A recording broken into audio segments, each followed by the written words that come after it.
Ladies and gentlemen, fans of hip-hop, battle rap junkies, and curious minds of the internet, buckle up, because what we are about to break down is not just a petty celebrity spat. This is the unraveling of a love triangle tangled in fame, loyalty, betrayal, and a moment that may have permanently shifted the culture. We're talking about the brawl between Eazy the Block Captain and Papoose, the emotional chaos surrounding Remy Ma, and the fallout that has turned personal drama into a cultural lightning rod. Let's begin where the world first started paying attention. The Instagram Live that derailed everything. Remy Ma was live on Instagram. Her fans were thrilled. It seemed like a regular night. Casual tea and a few jokes, compliments pouring in. She looked at ease, the confident Remy we've come to expect. But it didn't take long for the comments to turn. One user asked her to blink twice if you miss your real husband, referencing Papoose with a grimacing emoji. Another user said, "You traded black love for battle bars," a clear reference to her relationship with Eazy. Then the one that cut deepest, he wrote poems. Eazy writes punchlines. Choose wisely. The chat exploded. Her smile began to stiffen. She tried to keep it cute, replying with a trembling laugh, "Y'all so silly." But her voice cracked slightly. Her blinking increased. Subtle signs that anyone paying attention could see. Then someone commented, "Post Eazy or we know it's fake." That was the last straw. Remy abruptly ended the live. The damage, however, was done. Clips from the live stream were immediately plastered across TikTok, Twitter, and blogs. Her slight expression shifts were slowed down and dissected. The internet started eating her alive. Hashtags like hashtag #StirMeExposed, hashtag Queen of Confusion, and hashtag BlinkMa started trending. Remy's fans were split. Some defended her, while others openly turned on her, accusing her of losing herself and forgetting her legacy. This wasn't just a PR hiccup. It was a cultural moment, and it marked the beginning of a downward spiral that no one involved could stop.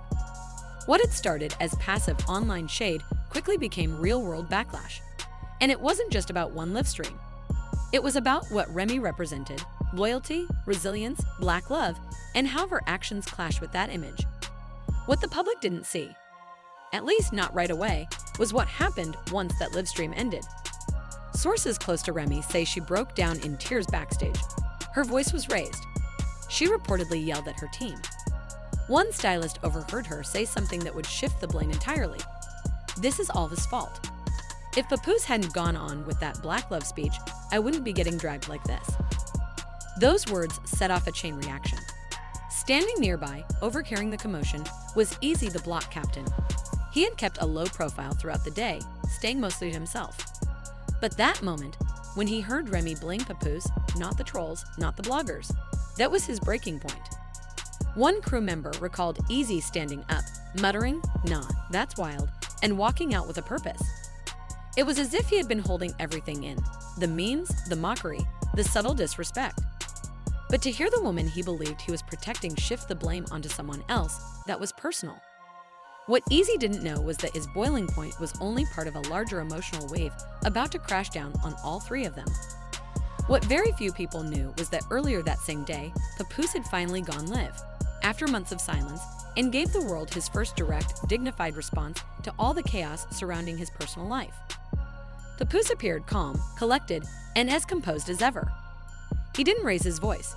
He didn't name names. But every word hit like a steel glove.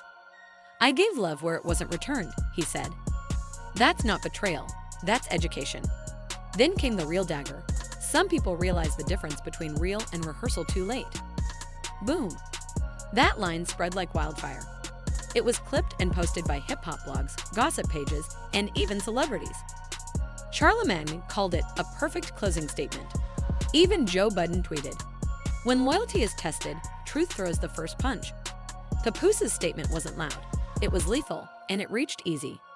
That, combined with Remy's backstage breakdown and the public scrutiny from the live stream, brought Eazy to a boiling point. And it wasn't just fans taking notice. I&R reps, industry insiders, and even rival artists started commenting. The conversation shifted from entertainment to morality. Could Eazy handle the spotlight, or was he just another impulsive rapper unable to play the long game? And what did this all say about Remy?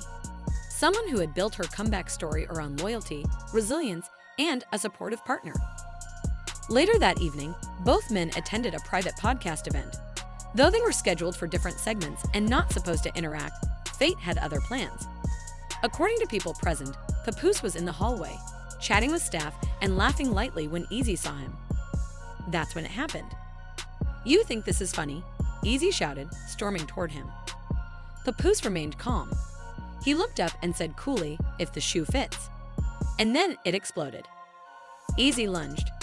His punch barely connected before security intervened. Papoose, reacting with the speed of a seasoned street vet, grabbed Eazy's hoodie, swung him against the wall. A framed photo cracked. One of Eazy's chains flew across the room. Screams erupted. It took 4 security guards to separate the two. Remy entered the room yelling, "Y'all embarrassing me again." Her concern, according to eyewitnesses, wasn't about safety. It was about appearances. This wasn't just a scuffle. This was the emotional and symbolic climax of months of tension. A physical representation of the battle for Remy's loyalty, for public narrative, and for personal redemption. But in the court of public opinion, it didn't play out the way Eazy may have hoped. As always, there's footage. The first clips were grainy. You could barely tell who was who. But then came the third angle. A high-quality, clean, 28-second video showed the entire fight unfold. Eazy approaches, jaw locked, fist ready. Papoose drinks from a water bottle, completely unbothered. Eazy can be seen shouting, "You made her look stupid. That's not love, that's control." Papoose responds, "I loved her. You used her." And then chaos, the shove, the punch, the dodge, the slam. TikTok exploded. Fan edits appeared within hours. Memes of Papoose dodging the punch, edited with matrix effects and sunglasses, went viral. Hashtags like #NoEazy, #RemyRegret, #VersusPap, and #PapDodge started trending. More than just entertainment, it became a viral lesson. Commentators and fans alike began drawing lines between ego and grace, maturity and immaturity, real love and performance. Podcasts, Twitter Spaces, and Reddit threads lit up with debates about emotional accountability, masculinity, and respect. The backlash was immediate and intense. Eazy sponsors started pulling out. Booked appearances got canceled. His label issued a statement saying they were reviewing his conduct and future obligations. Meanwhile, Papoose stayed silent. No posts, no quotes, nothing. Just one cryptic Instagram story. "Truth needs no mic." And Remy. She posted a now-deleted story saying, "Peace isn't always pretty," which only poured gasoline on the fire. Her vague post was read by many as deflection. Former friends began speaking up, bloggers released exposes, and her most loyal fan pages began going inactive. Then, Papoose released a freestyle titled "Too Far." In just under 2 minutes, he delivered bars that were subtle, sharp, and poetic. The line that stood out, the one that everyone quoted: "I was the story, you were the stunt, she was the script, but I held the pen." Drake reposted it. Claudia Jordan called it a masterclass in classy destruction. The freestyle wasn't angry. It was truth wrapped in rhyme. Papoose had once again used his words, not his fists, to define the narrative. Industry insiders called it a PR masterpiece. Fans called it therapy. The culture called it a turning point. One bar flipped the entire conversation. Papoose wasn't just reacting, he was leading. And Eazy was scrambling to respond in a world that had already moved on without him. Lost in the shuffle of fists and freestyles is Remy Ma herself. Once considered one of hip-hop's strongest female voices, her silence now speaks volumes. Leaked messages show Eazy growing increasingly frustrated with her, accusing her of using him for image while still holding onto emotional ties with Papoose. Remy reportedly stopped communicating with both men shortly after the fight. Her fan base, once rock solid, is now split. Many are demanding answers. Others are expressing disappointment. The woman who once preached strength, loyalty, and resilience is now seen by some as the very catalyst for collapse. What hurts most for longtime fans is the sense of wasted potential. Two strong men fighting, not over respect, but over a woman whose silence has become deafening. The queen they supported seems to be absent in her own scandal. Just when things seemed to cool off, Papoose appeared on the shop. Asked if he still loved Remy, he didn't hesitate. "I wouldn't change how I loved her," he said. "Only how long I waited to see she didn't love me back." The room went quiet. The internet went loud. That one line triggered a fresh wave of support for Papoose. TikTok therapists broke it down. Relationship podcasts unpacked it for hours.